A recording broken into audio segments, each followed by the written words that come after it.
Greetings and welcome to General Service Public Works Committee. It is November 23rd, almost Thanksgiving. On my right, your left, Mr. Dan Gookin, and Kiki Miller is out there in Zoomland. And I'm Woody McEvers, and I'm just here. Anyway, we're going to start off with Melissa. Approval of the minutes from amendments to Personnel Rule 26. You want to talk about that?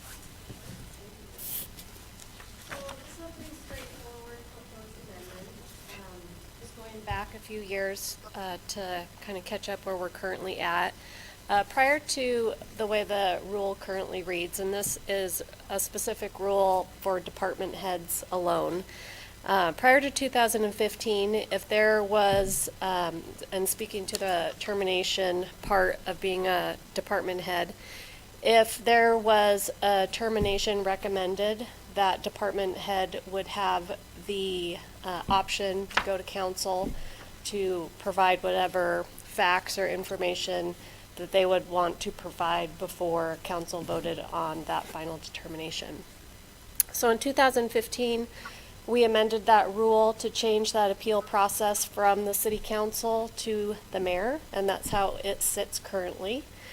And so this proposed amendment today basically just reverts it back to the prior process. So those department heads that aren't elected or appointed officers, if the city administrator recommended termination or dismissal for one of those positions, which is already defined in the rule, the department head with this proposed amendment would be able to then also go back to the mayor and city council, provide any information that they would like to provide before a final determination was made. So we're kind of just reverting back to the prior language. So I did bring this amendment to executive team, and there were no concerns with the changes, and it's been posted with no questions. So happy to stand for any questions. All right, Mr. Gookin. Nothing. Kiki, got anything? I just had two things. Can you hear me okay? Yes. Okay, so is there a point at in any of the personnel rules where the mayor can terminate a department head or officer without the advice or consideration of the city administrator? No, that currently lies, that initial process of termination would lie and stay with the city administrator to make that recommendation. Okay, and then the verbiage is a little different in the two appointed officers and the department heads. Is there a reason for that? And I'm referring to the mayor, that it has to be voted on in an open meeting, and it doesn't say that for the appointed officers. Is that included in the code, or is that separate for what's happening with department heads? Yes, the appointed officers is all designated in the code, and that would be the same process for them as well.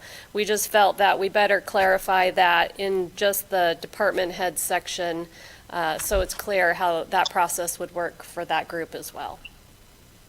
Okay, and then I just wanted to double check, but it looks like the library director has been addressed separately in both of these, in all of these areas of personnel rules, because that's really determined by the Board of Trustees, correct?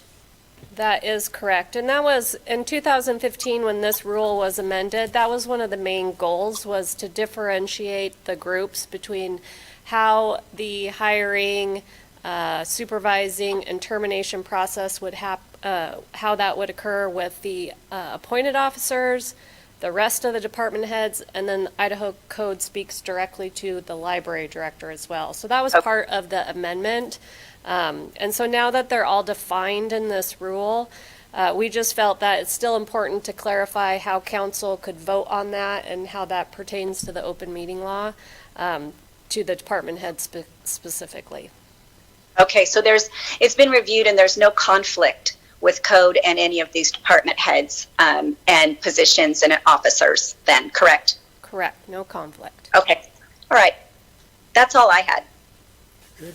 Dan, you good? Yeah, let's move to recommend City Council approve amendments to Personnel Rule 26 for appointed officers and department heads. Second. Been moved and second. Any other comments, thoughts? All those in favor, say aye. Aye. Aye. Aye. Thanks, Melissa. All right, we're getting in the deep stuff now. Mike Becker's up.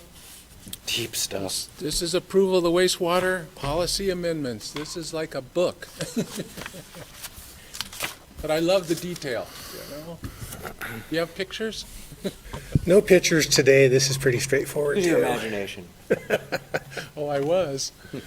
Well, good afternoon, General Services Public Works. On behalf of the wastewater department, I'd like to thank you for the opportunity to present these wastewater policy amendments. Understanding that these define our standards for public sewer systems that are intended to be owned and operated by the city of Coeur d'Alene. These policies have been in place since 1998, and the purpose of them is to provide us with a standard and expectations required on all new public sewer infrastructure. Again, this is for just the sewer infrastructure turned over to the city. These policies contained amendments to the previous policies that were adopted by council via resolution 15007. These also augment our design standards, our drawing standards and requirements, and as well as the city's municipal code.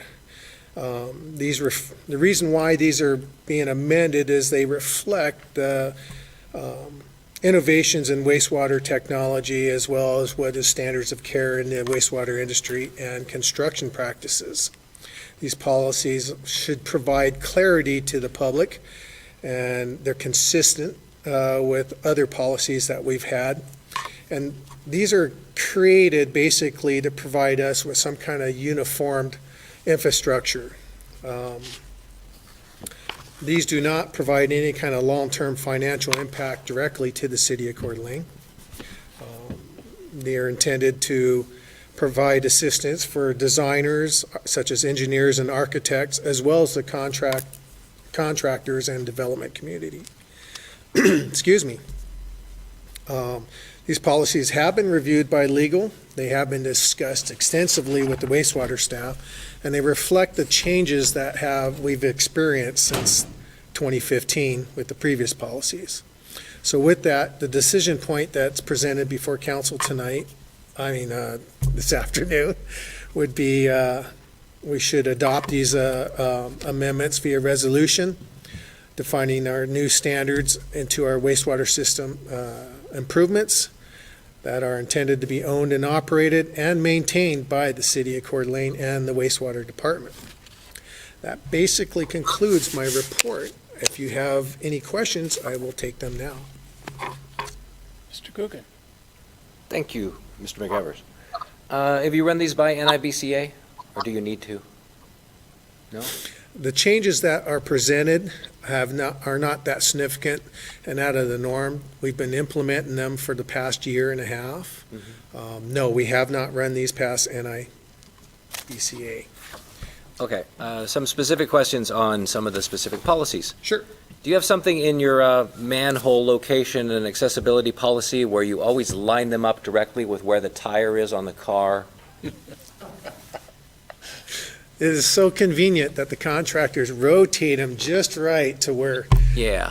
they seem to always fall in line with some of those. So we have strived to get these manholes back in the center of the road. It's mentioned in here several times that, whenever possible, to get them in the center of the road. Unfortunately, sometimes it doesn't always play out when they move the road. It's one of the fun parts of driving here. So in the electrical controls, and let's see, what is this for? Just the sewer pump lift station design standards. Why is it you recommend a minimum of 2 ground rods? I mean, I always thought 1 ground rod was enough. If you have 2, then you create a potential between the 2 of them. The potential is far enough apart between the 2 of them where we shouldn't feel we shouldn't experience any impact of that potential across those 2 ground rods. And one of the reasons is the control panel has many different components to it that has its own separate ground rod. And then you have a backup system that is only used during emergency purposes and what have you, that has its own ground rod. So think of it this way, you have two different feeds of power. Normal feed goes to one ground rod, and when that no longer applies, we use the backup generator to have its own power to feed that pump station, and it has its own exclusive ground rod. Are those two systems connected then? They are, but through switches. So in other words, there's an automatic transfer switch. So when the power goes down to the pump station, we have it set up that there's a immediate call-out condition to operator staff, and then it automatically goes over to the backup generator.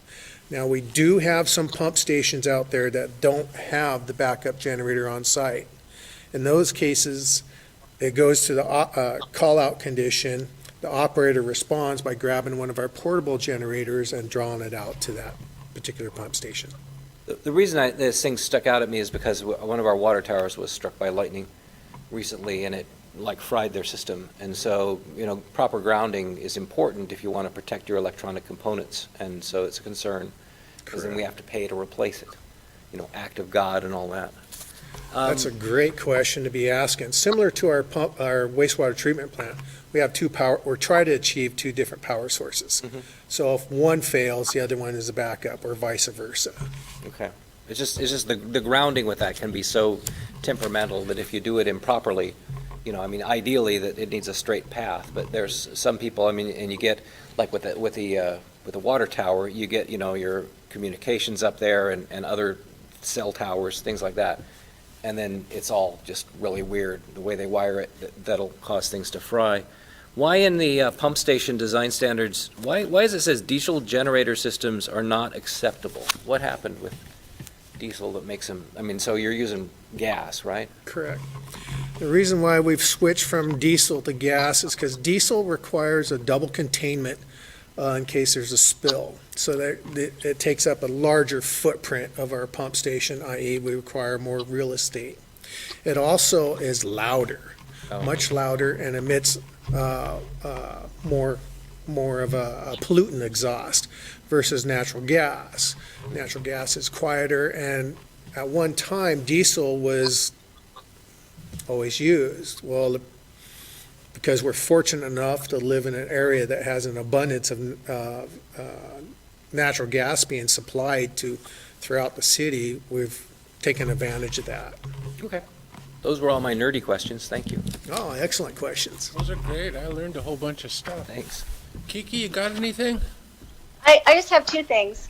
Does this align itself with the Idaho Standard Public Works Code so that developers and infrastructure builders are following similar installation requirements? So if I understand your question correctly, you want to know if this aligns with ISPWC, Idaho State Public Works Yes. Construction. Yes, in fact, it says in here in a couple of areas where it is intended to augment ISPWC.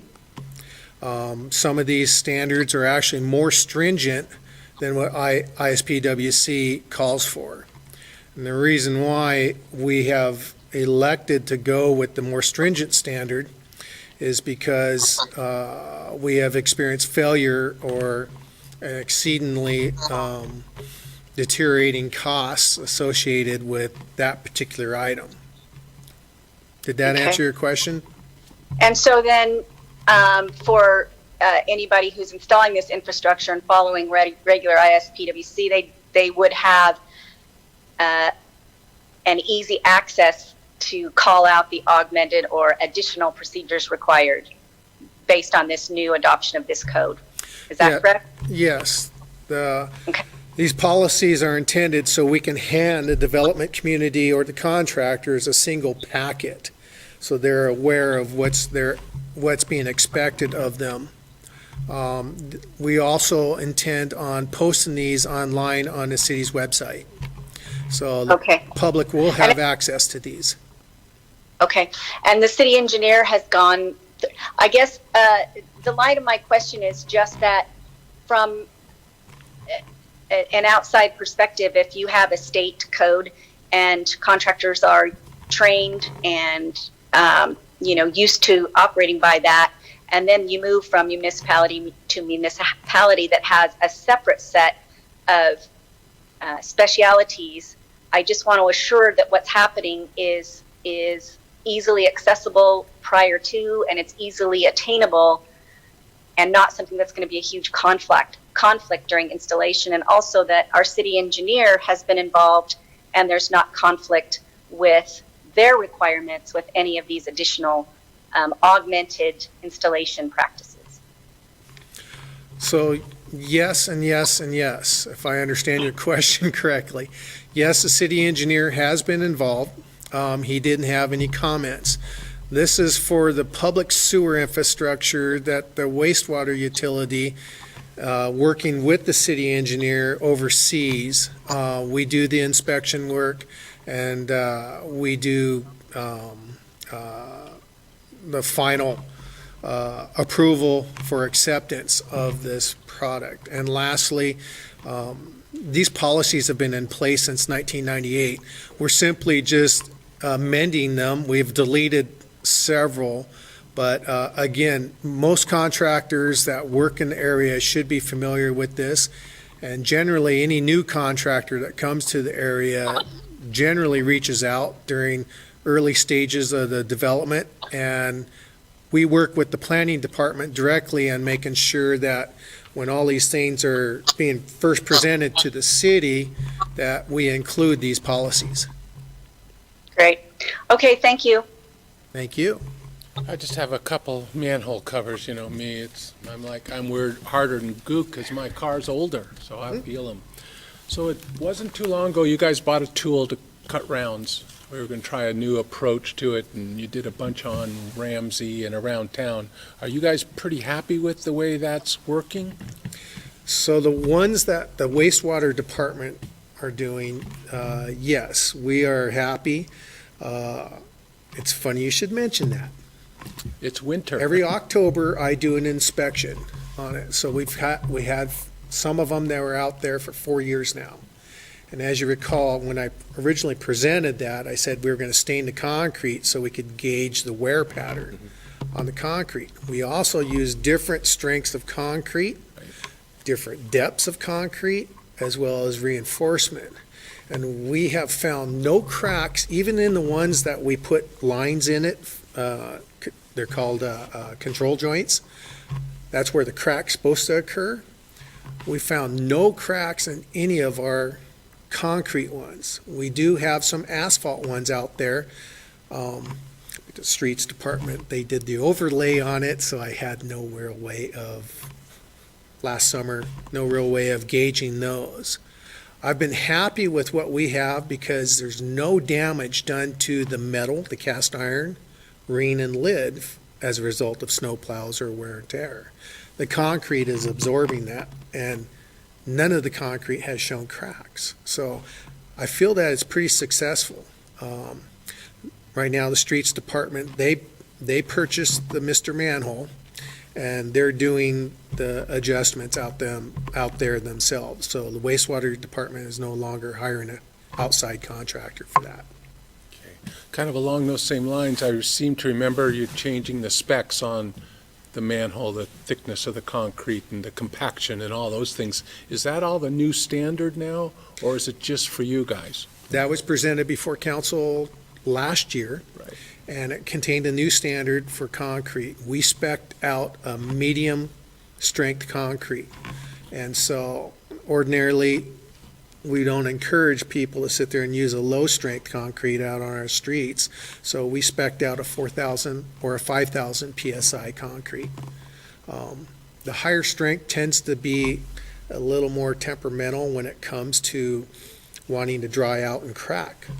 But all concrete, I can attest with our sidewalks from the early part of the century, all concrete will eventually crack. So far, we have none. So we feel that it's pretty successful. We like the idea of pursuing this. We believe that the Mr. Manhole Cutter that the Streets Department invested does a really good job of providing a nice clean cut out there. When we had a few that were done by a jackhammer on a project that was turned over to the city, those weren't so successful as using the actual cutter. So we actually support the Mr. Manhole Cutter. So it dawned on me when I was reading this that I don't think, I guess I should have, but I never related to me that what the sewer, what you get, is made by other people. It's somebody's building a neighborhood or a subdivision. You give them the plans, but they lay the pipe. They do all these things that are in here. And I guess I always thought it's your guys. You guys do it. Now you maintain it. So it kind of brings up the question of you're watching over these guys doing it right, and are there any warranties involved along the way? I mean, they walk away and in a year something breaks, something wasn't done right, something slipped through. Do you have a go back to say, hey, this wasn't done right, or in this situation? That's an interesting question because, yes, that's why we have so many inspection requirements. So we try to oversee these things where there's some consistency. And everyone knows that the 1 year warranty, nothing ever goes wrong until 1 year, 1 day. So we actually have started a program in-house where 30 days before the warranty is up, we go out there and we check it out just to see what kind of condition, the infrastructure has weathered. So far, we found that works pretty well. As for the 1 year warranty, that's pretty much established in the standards of care of most projects. Engineering standards is 1 year, contractor standards is 1 year. So that's why we want to have these policies in place. So it's like, we know this works.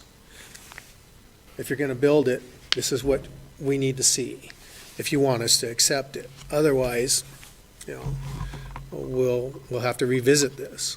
So I think we're doing a pretty good job so far.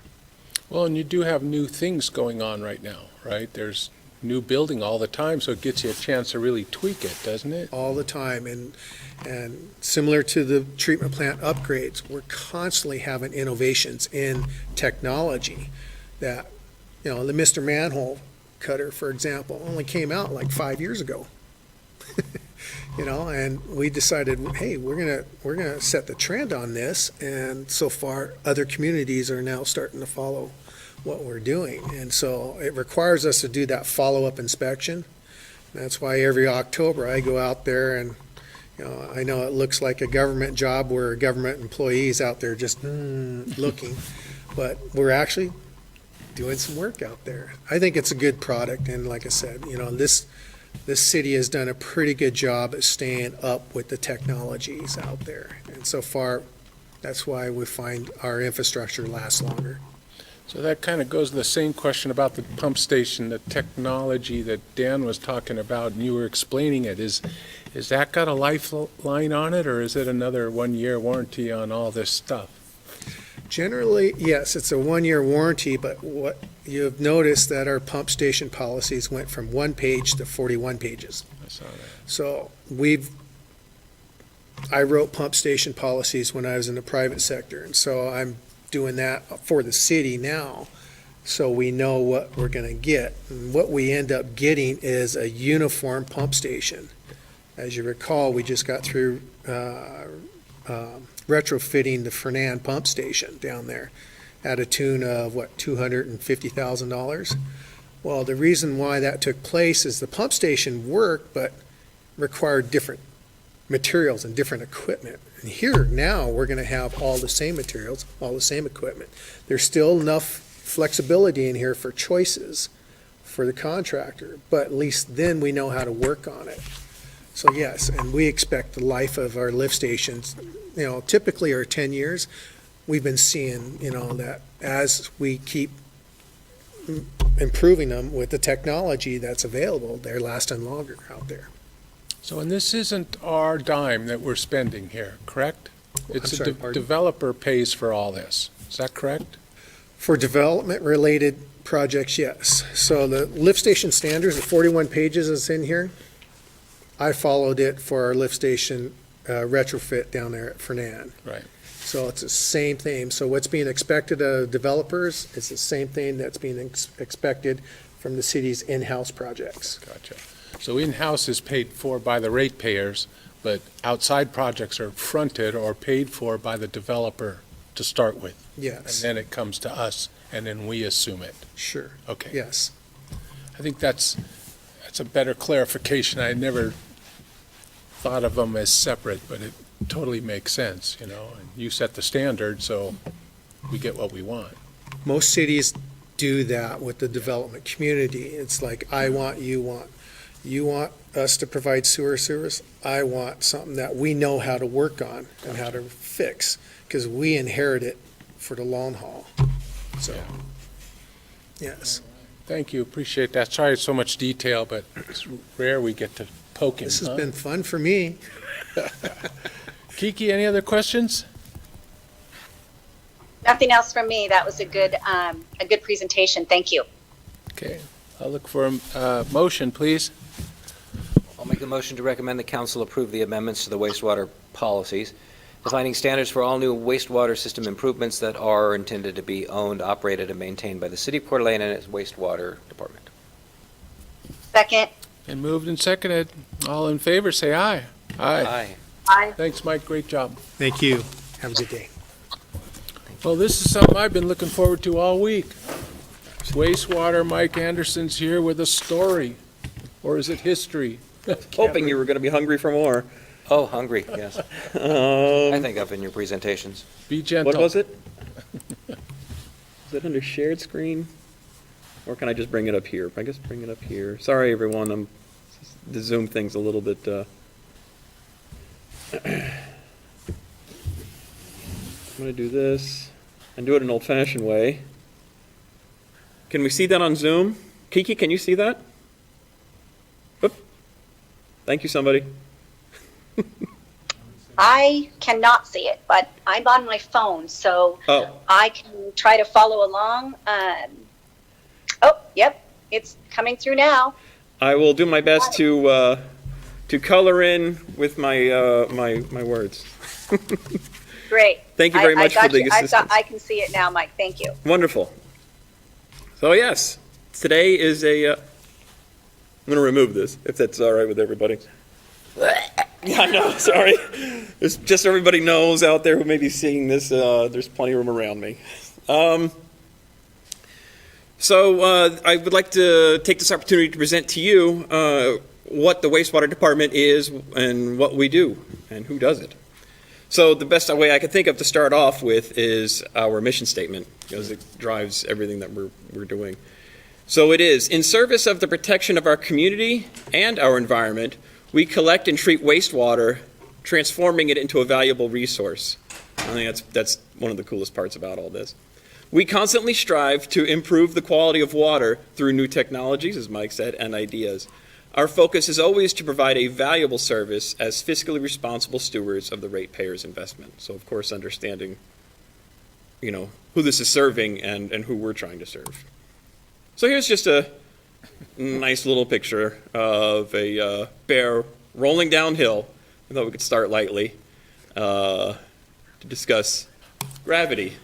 Speaking of things going downhill, so does our collection system. So on the map here, generally our city is shaped like a bowl, with the higher points being around here and the lowest point being right around here where the wastewater treatment plant is. So everything flows downhill for the most part in our collection system that you guys were just discussing. We have over 225 miles of pipe. This map, if you're looking at it, is a little bit old. It's from 2017, but I thought it's kind of neat to look at. It's hard to read there. But you can see the differences, just as an example. I won't go over every one of them. But in 2017, we had 213 miles of pipe. So in that time, all those new construction projects that people were building to our standards and whatnot equated to another 12 miles of collection system underground. So it just keeps coming in. So we want to make sure those standards are up to snuff. There are 11 lift stations throughout the city. Those are areas wherein on the outskirts mostly, where we just have to pump it up over hills. So those lift stations are pumps, and they pump just enough flow to get it up over that hill, and then it all flows down through all these various pipes to the plants. Over 4,800 manholes. That'll obviously allow us access to that, and 16,000 connections. That 16,000 connections is about 14,000 residents and 2,000 commercial, and that equals about 50-50 flow split, as a matter of fact. Now, obviously, a lot more connections on the resident side, but about 50% of our flow is coming from residences and 50% from commercial. Obviously, commercial generally uses a lot more flow. That's based on water meter data. But all of this, this map included, was created through our GIS system. A geographic information system tells us everything from when this length of pipe here was cleaned last to when it was, if we've lined it, when it was installed, what it's made of. It just allows us to keep track of 225 miles of pipe in a realistic manner, and obviously much more efficient. So all that's handled by a crew of 5.5 operators. We've got 5 full-time operators and 1 guy who spends 3 days in the collections department and 2 days in the compost division. We have 1 field inspector. His job is to go out and look at all the new construction, make sure everything's installed appropriately. He does locates and things like that as well. And 1 chief operator that acts as the supervisor for the collections crew. So, cleaning the sewer. I added a little bit, sorry. If you've got your packet in front of you, there's a couple of new little pictures. I just thought this was kind of a neat little thing. This is not how we clean the sewer, but this is how sewers used to be cleaned. What you're looking at here is a boat that was they had in Paris. They would just, I'm going somewhere with this. They would lower this dam and build up the water level, increasing its velocity. And use that to scour out the sewer. And we do basically the same thing today, just instead of floating a boat down the middle of the sewer system, we've got trucks that do that. And in fact, actually, if we wanted to revert to this, apparently this used to be, when it first came out, it was a bit of a tourist attraction. People would want to get rides on the boat and go down the sewers. I mean, Mike and I think it's cool, and what I Woody's think I of feel when I like go would to be up for Paris. it. That's great. Just some cool technologies. Nowadays, we use mostly this unit here. This is what we call our little jetter, and we just use hydraulic, either a tank full of water and use it to flush, or a hose that works under about 1,500 psi and blow out what builds up on the inside of pipes. This is sort of what it looks like. So when you're out there and somebody needs to connect to sewer, this is one of our most popular sewer products. This is an 8-inch line, and most of our 225 miles is that 8-inch line. It's those smaller lines that service just a series of homes, not a main interceptor. This was a vitrified clay pipe. So this is one of our original ones. So you can see there's a bell here and a bell here, and they just stuck these, I don't know how far they were, 2 or 3 feet, very short, lengths together. So obviously that makes cleaning a bit of a challenge. So we're slowly lining those when we can, and we'll open trench it when we have to. This is another example here of things we have to deal with from time to time. This is a manhole, and you can see it's not exactly aligned properly anymore. At one point it was. That was a nice circle going downhill, but as things shift, it's stacked either bricks or concrete or things like that. And things shift and make it very difficult to get into. You'd have a hard time getting any man down that hole. So those are when you hear us coming in, say, hey, we need to, the road's getting tore up. This is where we'll say, okay, we're going to tear this road up. Let's fix this manhole while we're doing it. So once all the water goes through our collection system, I'm going to march this sort of division by division and as the water flows. We get to our water resource recovery facility, AKA the wastewater treatment plant. I want to change the name to the Water Resource Recovery Facility because that's what we do. We really are taking, I mean, it's the more we learn about it, the more we realize what a resource wastewater truly is. But So once it comes to our plant, we have an average flow of 3.45 million gallons every day. 5 years ago, we had an average flow of 3.45 million gallons every day. Our flow has not gone up over the last 5 years. What has gone up is the concentration. So water, yeah, exactly. Thank you. The water is about the same, but what's in the water has increased. We've gone from, say, 300 milligrams per liter to 330 milligrams per liter. So that's gone up about 10% of just solid particles that are inside the wastewater. We're attributing that to improvements in the collection system. So if we don't get any, certainly stormwater or things like that into our pipes by patching holes and all that other stuff, that'll decrease the amount of water. But also mostly we're attributing it to just improvements in people's homes with regards to their appliances. Their showers, their toilets, all that stuff is going low flow, which means it's good for us because all that pumping costs money. So what's good for us is good for the community, obviously, because if the community is who's paying for all this. So if we don't have to pay for all that extra pumping, that's wonderful. But we do have an increase in those solids. And that's what we're looking at here, the plant removal efficiencies. If you were to look at 4 of our biggest pollutants, CBOD, that's the oxygen demand in the water. That's just a measure of how much is in the water. In other words, everything that's in the water gets broken down by something eventually, some bacteria, and it uses oxygen to break it down. So oxygen demand is basically a way of measuring what's in the wastewater. Total suspended solids, obviously we know what that probably is.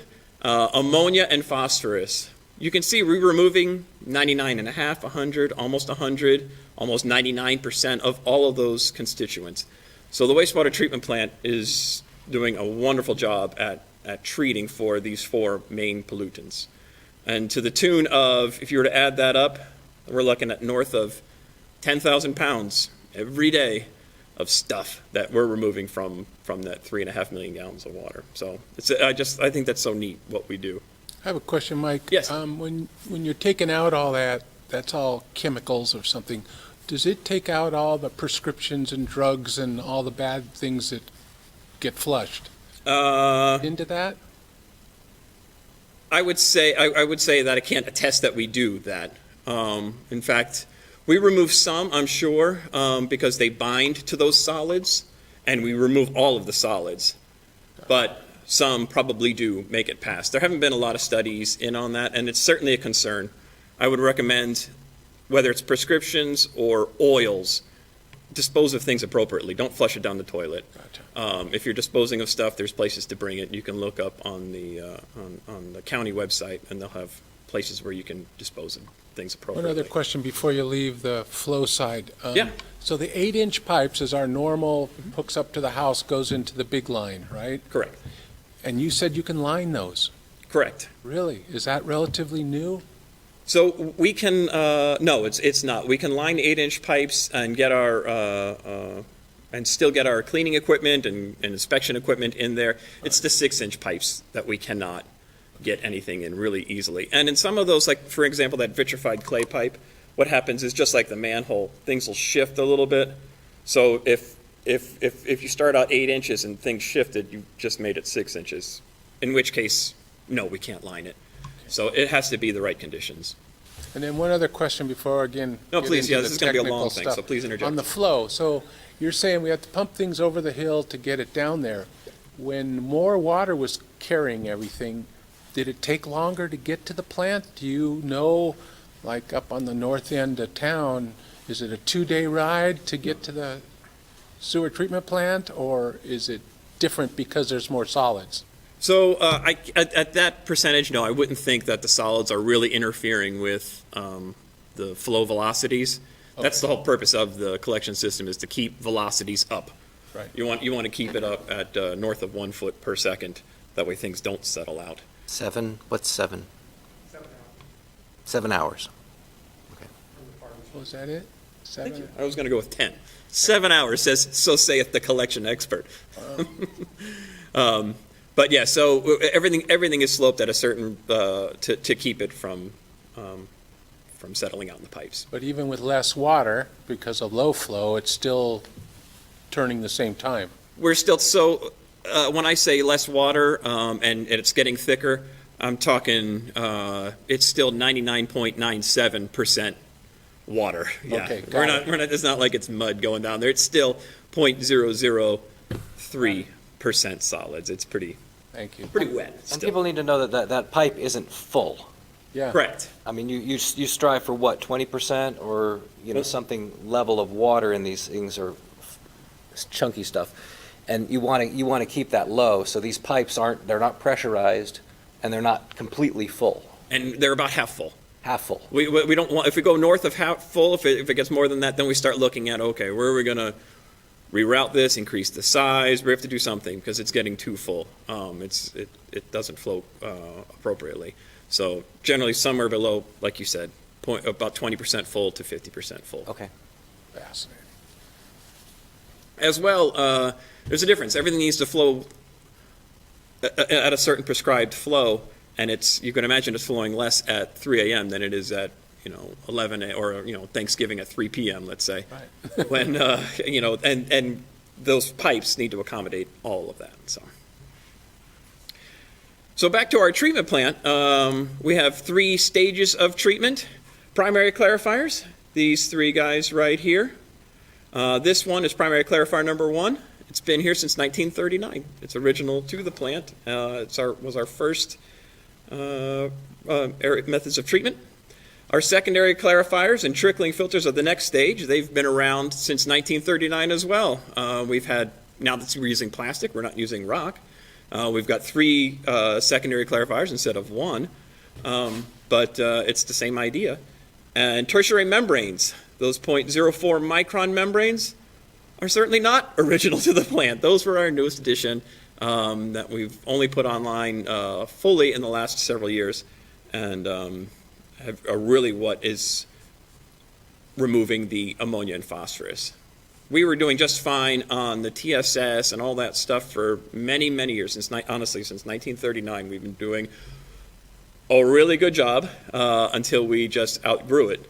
And then we had to expand and whatnot.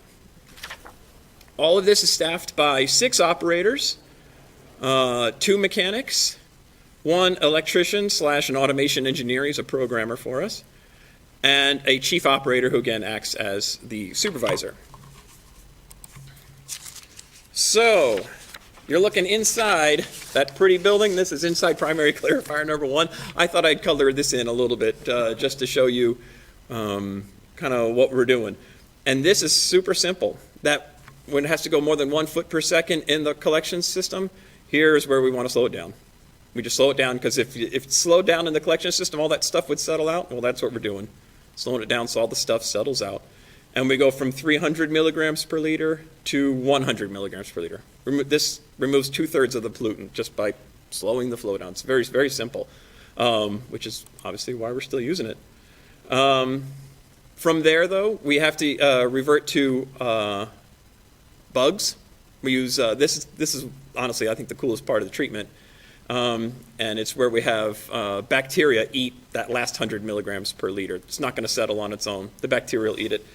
So what that looks like is here in the trickling filters, you can see the arm going around. Now, like I said, it's a plastic media.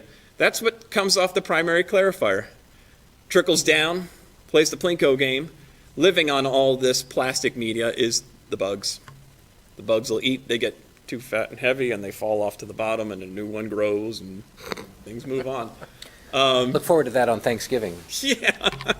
Well, we can handle it. Don't you worry. You do what you do, and these bugs will be happy, I'm sure. We also have, so that was good for a long time until it wasn't. We needed more treatment, so we used what we call extended aeration. So this brown stuff that looks very wastewatery is really mostly bugs, where the bugs are in contact with the food still, that we call it, and air, just to be in contact and digest that a little bit more. How does winter affect that? We generally keep a little more bugs around. Okay. So the bugs will continue to populate until they get out of control. So we are constantly what we call wasting, or removing them from the loop. We'll waste a little bit less to build up the bug population because they slow down. But They don't work as efficiently in the But it doesn't cold freeze? weather. These are outside, they don't freeze? Oh, correct, yes. So they don't freeze. Our water temperature does drop to about maybe 10 degrees Celsius, 10 degrees C. 50 degrees. In the wintertime, which is comfortable for aquatic life. Ducks are always on the pond, if you will. Okay. They do like that. So it's always quite a bit warmer because it's coming from your house and underground where it's it's below the frost depth, and we lose some temperature because it's exposed to air, but not much. Okay. So after the bugs have eaten everything, then that wastewater will settle in our secondary clarifiers, which is what you're looking at here. This is our new secondary clarifier number 3. And it works very similar to the primary clarifiers, where things just settle down to the bottom, the bugs. What's going out of here is very clean. It's now 3 or 4, maybe 5 milligrams per liter. So we went from 300 to 100 to 3, basically. So, and this is what we did for a very long time, until we needed to remove more ammonia and phosphorus. And that's when we brought in the tertiary membranes. If you've seen that building from Academic Way, on the outside here are the actual membranes. They're underneath these covers. They're in what we call trains. And inside of the building is the associated pipework, all these pumps, basically the pump station, that are pulling all the water through those membranes and really removing, like I said, the phosphorus. And the ammonia also happens to be removed here. That's a biological process. So supporting that plant is our wastewater lab. We run hundreds of samples every week at this in our lab. Most of them are for process control, but certainly there are some that we have for reporting requirements that are required to report to the state. We'll run 10 different tests. This test that you're looking at the video right now of is phosphorus. So obviously we're removing quite a bit of phosphorus, and it's a very expensive to remove, quite honestly. So we test quite frequently. This machine is pulling out a sample from somewhere in the plant, and it pumps it through these trains, and these will sorry these will measure the amount of phosphorus in our water. We run there is no lab certification in the state of Idaho, but we do run 2 annual quality assurance and quality control testing. So somebody will say, here, test this for a pH, or for phosphorus in this case. And we want to make sure that how the way you measure is accurate. We don't know what's in it. We have no idea. We measure it. We give them our number back. And we have passed, I don't think we've ever failed any parameter in the quality assurance. Our lab does a fantastic job. Staffed by 2 lab analysts, and then their lab supervisor, who also is in charge of pre-treatment in the city. So if somebody wants to bring in a restaurant, the pre-treatment person will say, okay, you need to do something, whether it's a grease separator likely or something like that, or if you want to bring in a huge factory that processes something, we'll look at that, analyze it, and say, okay, you can do it, of course, but you need to remove these certain constituents, because our plant can only handle so much, and the collection system can only handle so much, so sometimes we can't control the residents, so we control the commercial. So that's what you're looking at, basically. That's our influent versus our effluent. So if you were to look at that, all that, we're obviously you've got quite a bit of stuff floating in here and nothing in there. So where does it go? I'm glad you asked. It becomes compost. So we take our solids and we make over 5,000 cubic yards of compost last year. 5,000 cubic yards is 500 standard size dump trucks lined up end to end. It's a pretty impressive number. With that, we're able to give away 300 yards of compost during our annual compost giveaway. If you're interested in that, it'll be right around Easter, not Easter weekend. We learned that one. That's staffed by 1.5 compost operators, our full-time, and then the person who spends half of his time in the collections department, as well as a lead compost operator.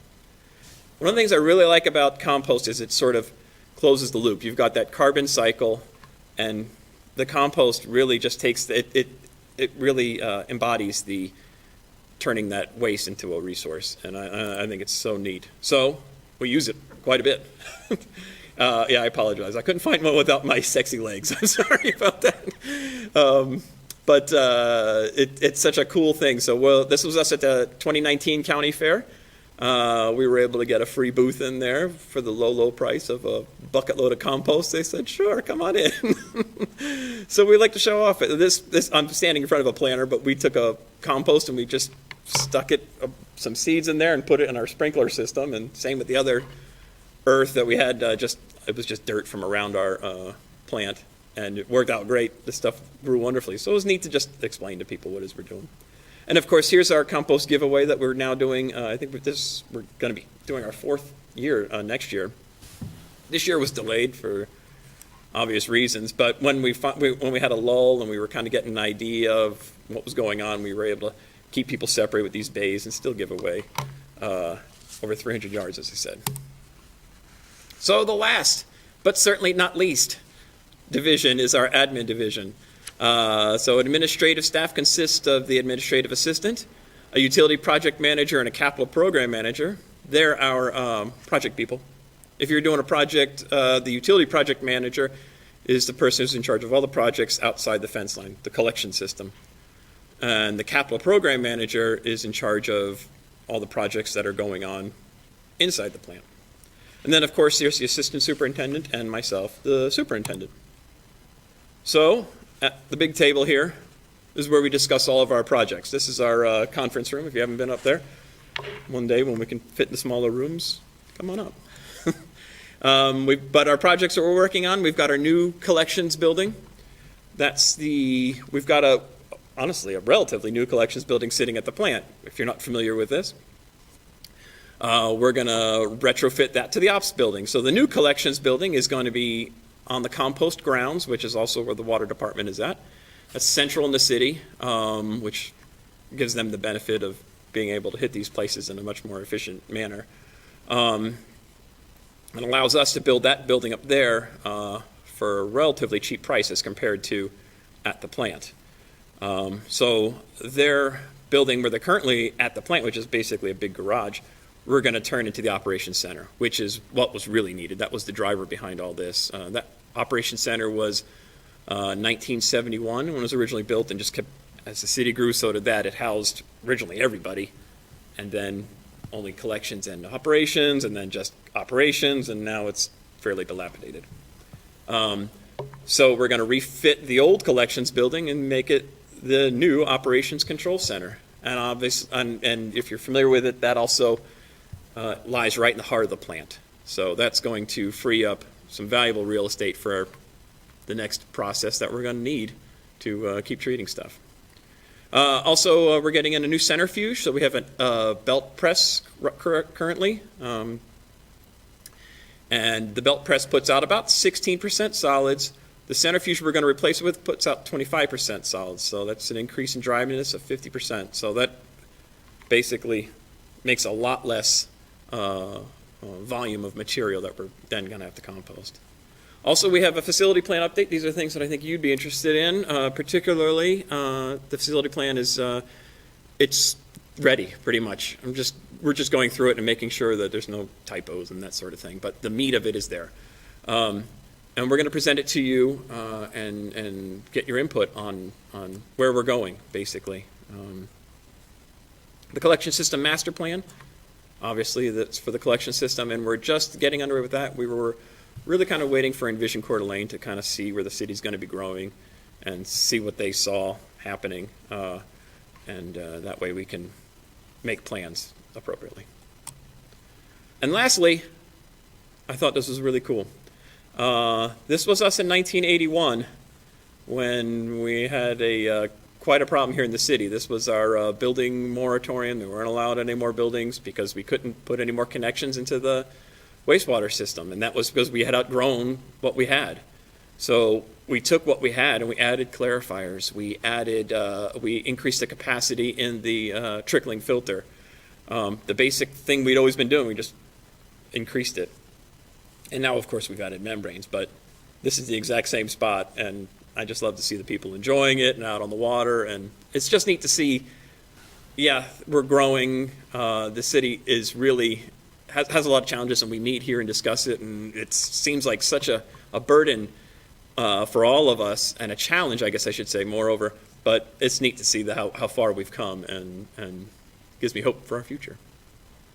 And with that, I'd be glad to take any questions, or take somebody on a tour if they want. Got anything, Tan? No? What's the new name again? The Water Resources Recovery Facility. WRF. Oh, okay. Doesn't So it you're not roll gonna off go- the tongue? You're not going to go with Turd Mill. Kiki, got anything? No, that was a great presentation. I hope it'll be available online. I guess it will through this meeting. I know that Sid used to do great tours, and Mike, I know that you just mentioned that they're doing tours, which are probably on hold right now because of COVID, but I think that the school tours that I went through with students was really fascinating. So I'm hoping that they can still use this online presentation for part of their curriculum instead of those on-site tours. I have one odd question. There used to be this piece of equipment that Sid called like the muffin muncher or something like that. Does that still exist? Because it was absolutely the hit of all the tours. Yeah, not only does it exist, we just replaced it because we burned out the old one. It's a muffin monster, and if you've ever seen, it's 2 columns of gnarly teeth that just intermeet like that, and it's at the very beginning of our facility, and it grinds up all of the what we call rags, but they're not really rags. You understand what it probably is, but it's the screened materials that's too big to get through. And also, before I would like to plug for anybody who's interested in a tour. This year we weren't able to do, so we made video tours. So there are video tours available on our website. They go into there's a lot more detail, and also obviously a lot more visual because it's a video. So there's a link there that teachers can just go to and utilize, and if they want to, for science projects, questions, things like that. Absolutely. And it allowed us to really kind of take a peek inside, like we can't take kids inside of a trickling filter. Like I stole that video actually from that, from the video that I made earlier. And we can't usually take children up there, but on the video at least you can see that, or inside of a pipe where nobody could normally see. So it's kind of try to, make lemonade out of lemons. Great. Good metaphor. Thank you. Appreciate it. So a My couple pleasure. of quick final questions for Yes. me. So people have asked me compost for growing food. Absolutely, yes. It's perfectly safe. I've got a vegetable garden at my house growing in compost. This is Class A EQ. EQ means exceptional quality compost, as rated by the EPA. And there are 0 limitations as far as growing on it, you should still only put down the appropriate amount. In other words, it's like a fertilizer. You don't want to put down too much because there's not as much phosphorus and nitrogen and stuff in compost as there is in a chemical fertilizer. But you still put it down at the appropriate rates to protect the aquifer. Otherwise, that stuff can wash down and harm the aquifer, just like you would for your grass or something. Have you ever used it? Oh, I use it all the Oh, time. yeah, it's awesome.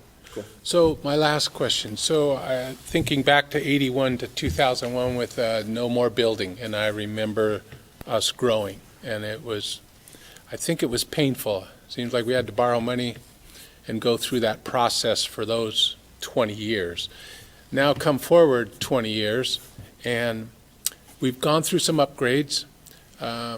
We borrowed, I think, 20 million, and did kind of the big move on the plant, made it look pretty. It's functional, it's cool looking. I mean, it's come a long way and started into the technology. And then we got hit again, another technology. Is that correct? Did the standards keep changing? Is that what kind of brought us along to the second 20? So Am I? what we decided to do was a phased approach. Back in 1981, we started with phase 1, rather than just throw $50 million at this. Right. All right, we'll do this first and see how it goes, and then from that point, we'll progress forward, which turned out to be a great thing, because now we're on phase 5. We just finished 5C2, which is several phases into it. But yes, basically it was just the requirements put forth by the regulators, which aren't just pulled out of thin air. It's scientifically calculated. Okay, the river can handle this, so you can only put out that. You have got a certain percentage, and our neighbors, Post Falls and Hayden, everybody gets a certain percentage of what they can put in to the river, because anything more than that, and you start getting algae growth and things like that in the river. So yes, as those things, as we've discovered, hey, you know what, we really have this problem with algae. We need to remove even more phosphorus or even more ammonia. We looked into it and thought, if you'll recall, for that particular one, we did a trial of several different technologies and found this one that worked, and not for nothing, also saved us tens of millions of dollars probably, as compared to the original intent on where we were going to go with it. So yes, basically, and that's why I say removing that operations building, for example, frees up real estate there, and I don't know what we're going to put there. But I have no doubt that things are going to get more and more strict as we discover PFAS or PCBs or who knows what, or even just our city grows a little bit more. So I guess that's kind of my point. It seems like once we started this to handle capacity as we were growing, and then the technology, kind of the restrictions came on top of us, and so the technology we were chasing, I remember the sand filters, we thought we had a lot of cool stuff that just didn't work. My question is, do you guys look at it as the future is more on the technology side to take out more bad stuff out of the water you're putting it in? Will it ever get to where we can just take 10 years and let it ride, and not borrow any more money? And do you follow what I'm saying? Is it a constant, ongoing grabbing for better, faster, more efficient, and then more expensive? Sorry. No, I think that's twofold. That's a two-part question. And one of them is capacity. Eventually, I would say yes. We're probably going to get to a point where we're not really going to have to worry about capacity as much as our city is approaching its limits, horizontally at least.